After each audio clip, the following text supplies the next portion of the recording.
बिस्मिल्लाहिर्रहमानिर्रहीम। अस्सलाम वालेकुम काशकार भाइयों, आज का जो हमारा टॉपिक है, गंदम की फसल को पहला पानी कब लगाना चाहिए और पहले पानी के साथ कौन कौन सी खादें इस्तेमाल करें।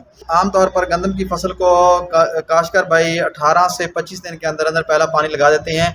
ये तरीका भी ठीक है, लेकिन इसको अगर टेक्निकल तरीके से अगर आप चेक करके फसल को पानी लगाएं तो ज़्यादा बेहतर है। इसको टेक्निकल तरीके से चेक करने का ये तरीका ये है कि आप फसल के अंदर चले जाएं और वहाँ से चंद पौधे ज़मीन से उखाड़ लें और उसकी जड़ों को गौर से देखें। अगर उसके ऊपर दो तहों पे जड़ें निकली हुई हैं तो फिर आपकी फसल को पानी की ज़रूरत है।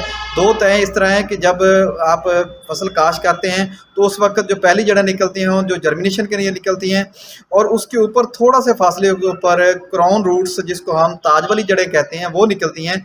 जब वो ताज वाली जड़ें निकल आएँ, जब ये दोनों किस्म की जड़ें निकल आएँ तो उस वक्त फसल को पानी की ज़रूरत होती है।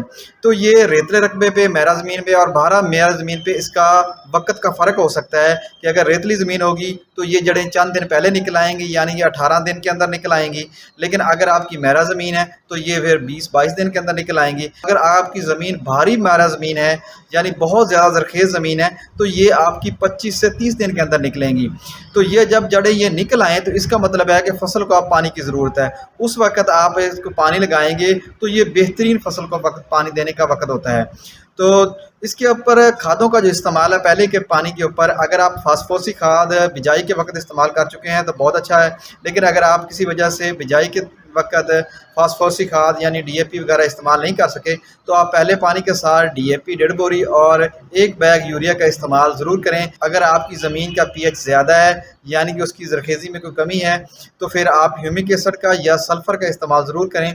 तो उससे क्या होगा कि आपकी ज़मीन नरम और भुरभुरी होगी, जिससे पौधा ज़्यादा शाखें निकाले, यानी कि उसकी जो शगुफ़ा शाजी होगी वो ज़्यादा बेहतर होगी, ज़्यादा झाड़ निकालेगी। ज़्यादा झाड़ निकलने की वजह से आपकी फसल की ज़्यादा पैदावार होगी। तो ह्यूमिक एसिड है जो की मिकदार है, लिक्विड ह्यूमिक एसिड आप 10 लीटर फी एकड़ के हिसाब से 1 बोरी यूरिया के साथ इस्तेमाल करें, या आप सल्फ़र 2 किलोग्राम फी एकड़ के हिसाब यूरिया के साथ मिला के मिक्स करके फ्लड करा देंगे तो आपको बेहतरीन नताज मिलेंगे। तो आज का मैसेज ज़िम्मेदार भाइयों के लिए इतना ही। मज़ीद रही मालूमात हासिल करने के लिए किसान दोस्त टेक्नोलॉजी यूट्यूब चैनल को सब्सक्राइब करें, लाइक करें, शेयर करें, ताकि हर आने वाली नई ज़रूरी मालूमात आपको बर वक्त मिल सके।